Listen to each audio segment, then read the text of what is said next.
You know, I've been 5 years with the other brand, and to change to a new brand is always a bit difficult, I would say, in the beginning. You know, in this game, results give you the confidence. Results breed more good results, and you're ready to go, mate. There's nothing you can't do. He needs to know that what he's capable of. Zie, die moet je al rechtop gaan zitten. Kijk, rechtop zitten. Niet vooruit, rechtop moet je. Je moet hem voelen. Zo, je moet hem voelen. What can he say about me, because he knows me for 3 years, you know, and still he comes with new things. And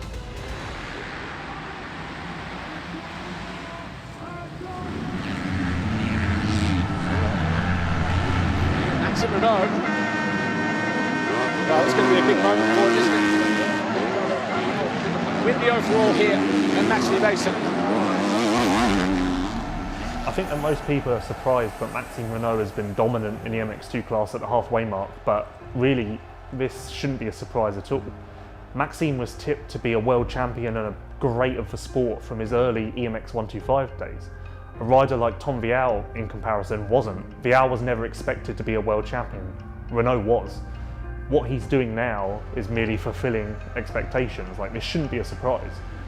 Injury after injury through his EMX 125, EMX 250 and eventually MX2 days kind of derailed his career for a portion there. He just struggled to gain momentum and didn't really make much progress through the years like 2016, 2017.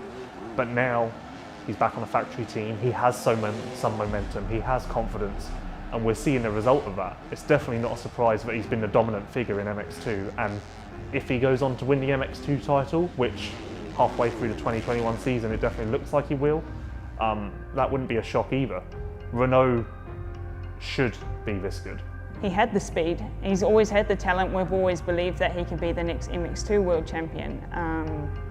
But he had such a bad run with injuries. Like he explained, his shoulder, he did a lot of damage to there, and then his elbow, and that was a result of another rider landing on him.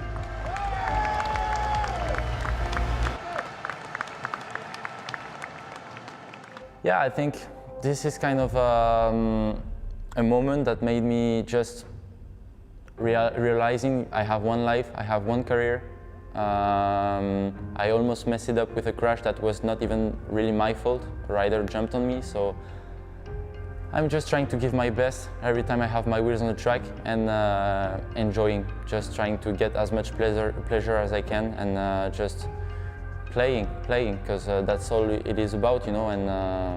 And this is helping me for sure, because I see it as a second chance, and you don't have so many times a second chance, you know, so no pressure at all.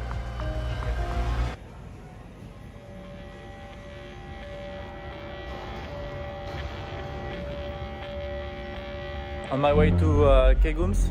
We are here in Brussels, Belgium. So yeah, heading for the 7th round of the season.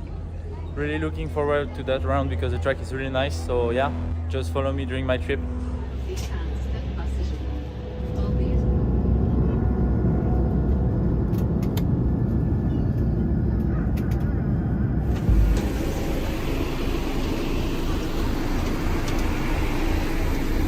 Just arrived here in Latvia, in Riga, so it's now 10 p.m. We just take the location car and then we are going to our hotel and have a good sleep for tomorrow, Friday, going maybe at the track and have a little look at the layout. So yeah, have a good night guys, see you tomorrow.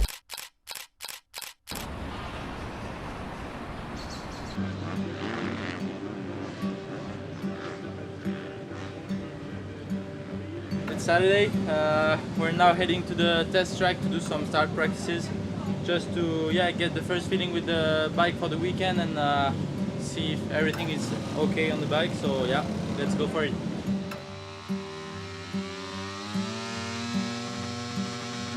I had so much injuries, and one really big one in 2017. I was not even sure to ride again a bike. You know, I had some nerve problem in my left arm. And yeah, on those moments was really tough, but yeah, I worked as much as I could, and so now I enjoy even more being here because yeah, I know where I passed through, and yeah, it's just full pleasure now and enjoying every moment of it. My name is Thierry van den Bosch. I'm training Maxime for 3.5 years now. Going very well, you know, it's improving itself every year and a big step this year. And hopefully keep on going this way until the end of the season. Faudra que je vois, de toute façon je regarderai le mécanisme, mais il faudra que je vois comment je suis placé sur la moto à peu près. Je pense que je serai à peu près comme ça, je pense, à peu près, au niveau taille. Comme ça, tu le vois bien là. Track looks really nice, bumpy and yeah, sketchy some places, so really have to get the focus for tomorrow. Si tu arrives à vraiment cabrer celle-là, pour passer au-dessus, déjà tu gagnes de la vitesse et après c'est de la vitesse que tu gardes jusqu'au bout des vagues, quoi. Tu vois, si tu arrives à repasser au-dessus de celle-là et pas atterrir ici et faire pam et rebondir. Parce que si tu atterris là, les deux roues, tu peux pas faire grand-chose, hein, je pense. Celle-là, ou la scrubber ou quoi, faire l'absorber, cabrer ici un peu. Ouais. On va venir chercher. Et après là, réussir par contre à faire double. My expectations for tomorrow are for sure getting some really good points in the championship and keep on going on the same way of riding since the beginning of the year. So yeah, I'm just gonna now try to focus tonight and get ready for tomorrow.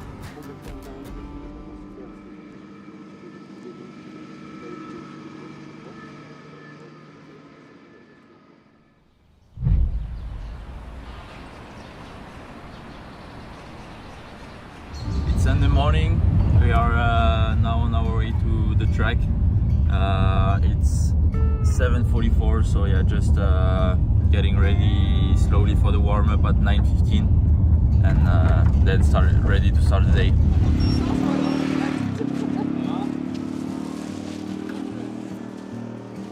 Morning. Ça va? All good? Ready to rumble? Yeah. Ready. How are you? Alright, good. So he's come a long way, but like in terms of his ability, his work ethic, his determination, he's undoubtedly like the most determined rider on the line, I would say. Yeah, now I'm starting the day with going to prepare my stuff a little bit and then going to the physio, so I'm gonna have just a little checkup and releasing a little bit some muscles and getting fully ready and fully focused for the practice to get some good feelings on the track, and then before both motos I will go back to the physio, have a little manipulation, let's say, and be ready.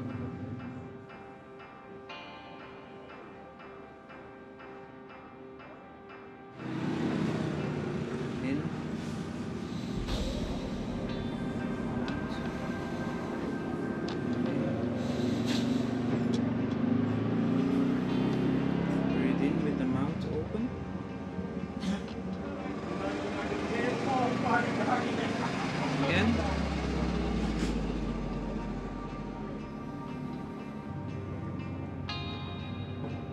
Breathe in deep and out.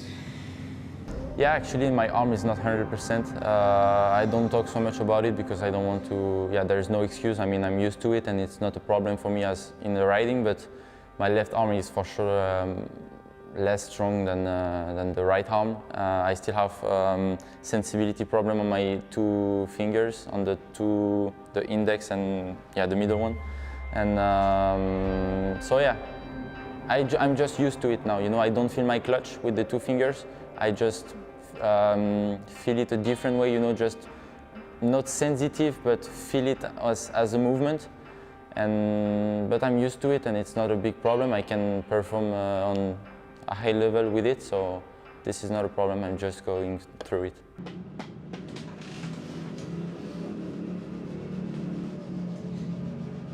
It's time to wake up, actually. Yeah. Otherwise, you're gonna. Never got my ass slapped like that. Okay. Done. Yeah. Thank you.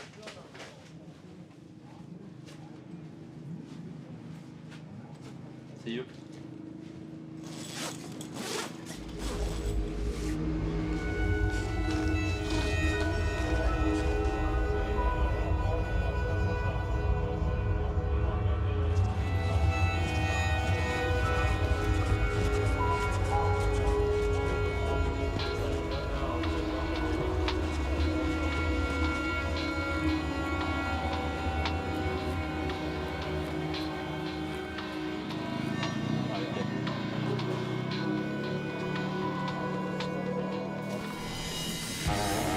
Maxime Renault once again, 30.7, so only a tenth off. Sector 2, imminent as he enters Sector 3, almost now-ish. And Maxime Renault is in green again, or 32.1.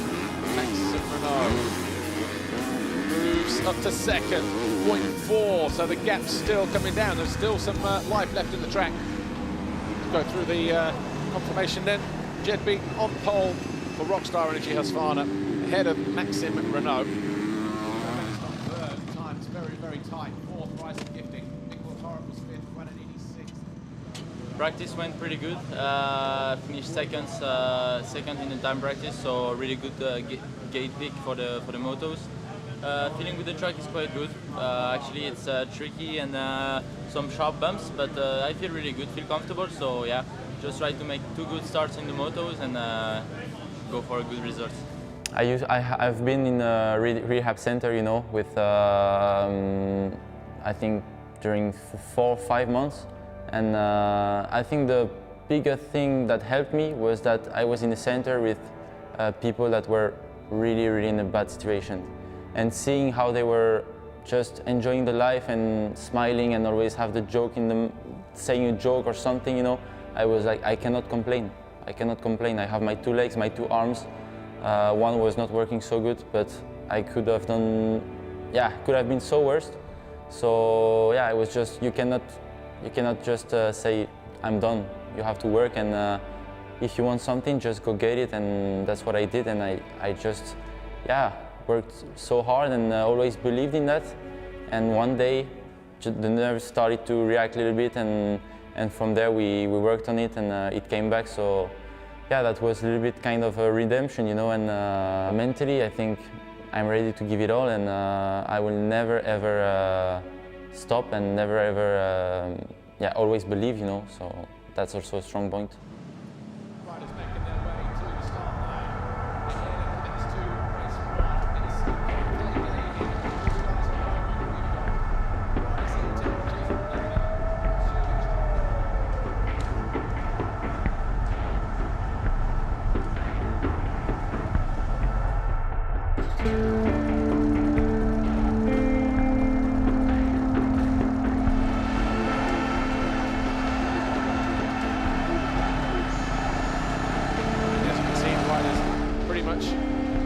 Ready to make their way to the start line from the waiting zone.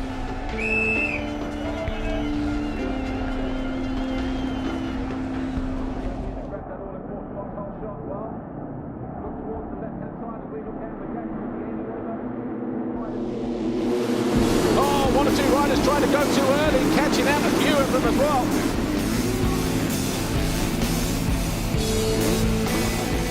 And Renault has snuck up the inside of Jorgo Kiers and moved into 3rd place.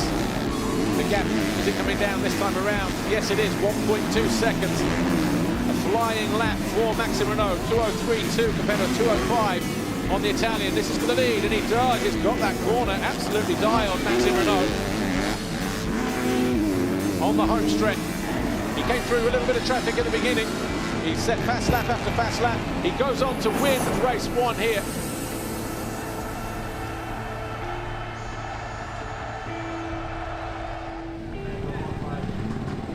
Congratulations, pretty much a perfect race. You really couldn't afford to switch off though, but you got your second race win of the season. Yeah, really happy with it. I got a good start, but not the best actually. I think I was 5th. And then I pushed really hard. Good job.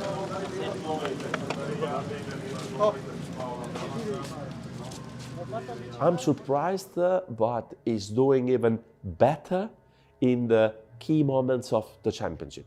The right moment when the others are a little bit in trouble, bam, is there taking the most of the points. The moment where someone is popping up and saying like, maybe I can fight with him, bam, is winning a game. So he's doing it very, very well. I will not be surprised if at the end of the season he can win the championship. Yeah, for sure, this is something that's gonna make me feel complete. I mean, I worked for it since I'm a kid. I'm dreaming about it since I'm a kid. Getting that world title in 1 to 5 was also something that was part of the way of following, you know, and then getting those 2 injuries also get me a little slap in the face, you know, and wakes me up about, don't think this world title gonna come easy, you know. You have to work for it. We are so many young and talented riders in the world, and yeah, you just have to want it more than the others. And now I feel like I'm ready this year. I've put the job in, and but yeah, there's always a part of unknown, you know. So, but yeah, I have the red plate. I feel good. My bike is working really good. I feel in shape. We will see this season how it will end. I made a big push in the first 15 minutes, and then just cruise mode. So it was not pushing all the motor, you know. I tried to make some quick passes, and I think after 10 minutes I was second and charged to the front because he was already a little bit gone, and I passed him I think at half motor more or less, made a little gap, and it was fine. There is your championship leader. Well, Maxime Renaux started the day 26 points clear, and after beating Guadagnini, his closest rival, in race 1, that gap has now gone out to 29 points as we head into race 2.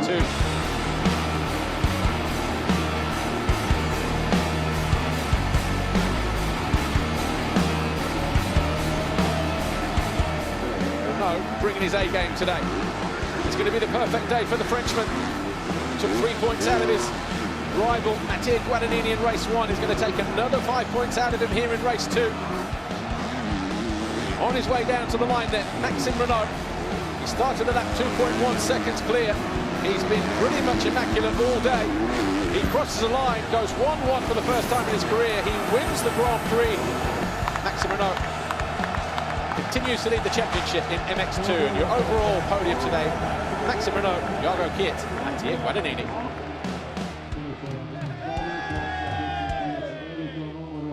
You obviously had riders like Gauthier Paulin, who challenged for world titles, Marvin Musquin, who was a world champion twice. But Romain Febvre's kind of really led the way for aspiring French riders who want to be a star in the MX2B series. He obviously, his road to the top was unorthodox. He definitely did it a different way to most riders, but he's been the shining light for French fans for quite a while now. The first year in 2015, yeah, I was rookie in the class. You know, you are coming, you don't expect anything. I was on the factory team with a new bike and everything. I was learning everything every time I was on the bike. And yeah, he has a good feeling, good vibes, and I was just enjoying. And when you are rookie, you don't care about so much the result, and you just try to get some experience. And then yeah, that year everything clicked, and yeah, we win many races, many GPs, and the world title, of course. So Romain Febvre is about to make history here. A rookie winning in the MXGP class. He wins the race, and he will now realise it. It was, let's say, mentally, it was maybe the easiest year that I had. But like to win. If I win at the end of the season, it will be 6 years after my world title, my first world title. So it can be for sure a good one, especially with all the hard years that I had in the past, and for my team too, because I think Kawasaki has never been world champion on the 450. So yeah, I would like, yes.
This aircraft is the A380 serial number 1. It's the aircraft which we used for the development and certification tests of the A380 aircraft. On top, we also used it to test the engine on the A350. And now our plan is to take this aircraft and modify it into a hydrogen propulsion flight laboratory. Our ambition is to take this aircraft and add a stub in between the two rear doors at the upper level. That stub will have on the end of it a hydrogen-powered gas turbine, and inside the aircraft there will be hydrogen storage and hydrogen distribution, which will feed this engine with hydrogen. The aim of this flight laboratory will be to learn a huge amount about hydrogen propulsion systems in real ground and flight conditions. And this is key in enabling us to achieve our ambition of having a zero-emission aircraft in commercial service by 2035. We're now inside the main deck of the A380. You can see that this main deck looks very different than for an aircraft carrying passengers. That's because it's a flight test aircraft. Now what I'm going to show you over here is where we're going to install the liquid hydrogen tanks. They'll be located in around this position. They'll be surrounded by a hermetically sealed container, and the distribution system will take the liquid hydrogen from this location up to the engine, which I showed you would be located at the rear on the outside of the aircraft. You can see that this size of aircraft gives us a huge amount of flexibility in terms of what we want to install in the different locations. It's also an aircraft which will allow us to evolve the storage and distribution and propulsion system over time so that we can prepare for a commercial entry into service by 2035. There will be a huge amount of instrumentation and sensors around the hydrogen storage, distribution, and hydrogen engine. That data is going to be really important to allow us to learn about how these systems function in ground and flight conditions. That data will also be relayed back to the flight test station. This is one that we see here that will need to be adapted for the specific test that we are going to go through. That will allow the test engineers to operate the tests in real time during the flight. The data will also be transferred through telemetry into a ground test station where the data will be surveyed and the flight test will be managed. We're now in the cockpit. As you can imagine, the pilots have a hugely important role during the flight test campaign. So much so that, in fact, the cockpit will be slightly modified to manage and monitor the hydrogen propulsion system in flight. Over here, there'll be a throttle, which the pilots will use to change the amount of power which the engine, the hydrogen engine, will be operated at. And on top of that, there will be a display which will allow the pilots to monitor the different key parameters of the system during ground and flight operations. I think you can see that this flight test campaign, even on the aircraft, is going to be a lot of teamwork, requiring a lot of teamwork between pilots, flight test engineers, and ground stations. On top of that, there's going to be another level of teamwork required in order to deliver all of the equipment, all of the ground test benches and systems that are required for a successful completion. I'm really excited to be working with my colleagues at Airbus and all of the partners who are involved in achieving this ambition. It's a really important step for us on our journey to a zero-emission aircraft. And I'd like to thank everybody for their involvement so far and for their motivation to achieve the next steps.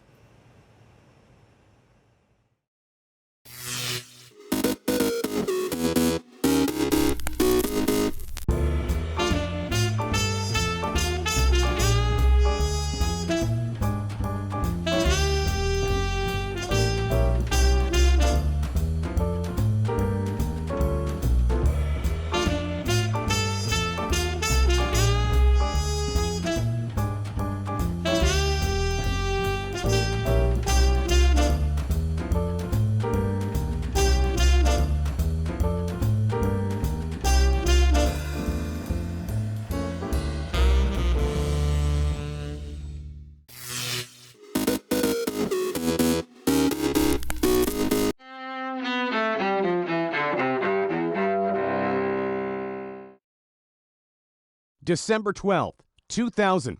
More than a month after the votes are cast, Americans finally know who their next president will be. Republican George W. Bush becomes president-elect after a divided U.S. Supreme Court effectively halts recounts in Florida's contested presidential vote tally. Democrat Al Gore, who briefly conceded to Bush back on election night until the race became just too close to call.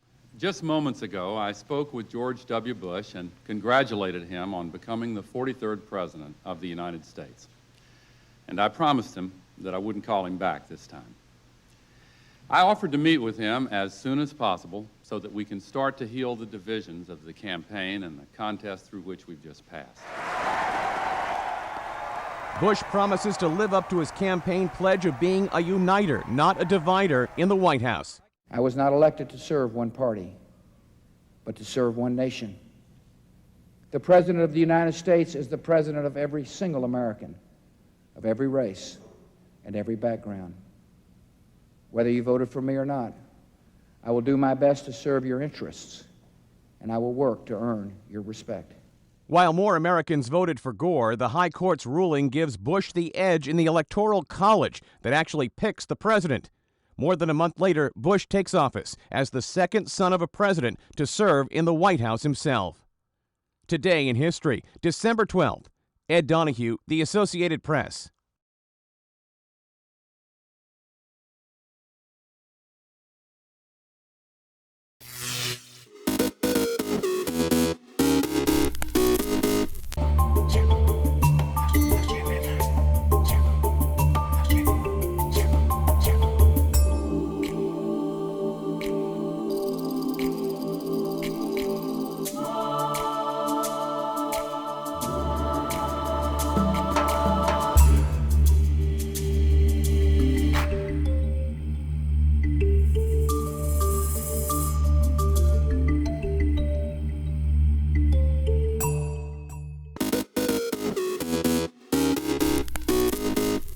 Welcome back in our studio, and in today's news,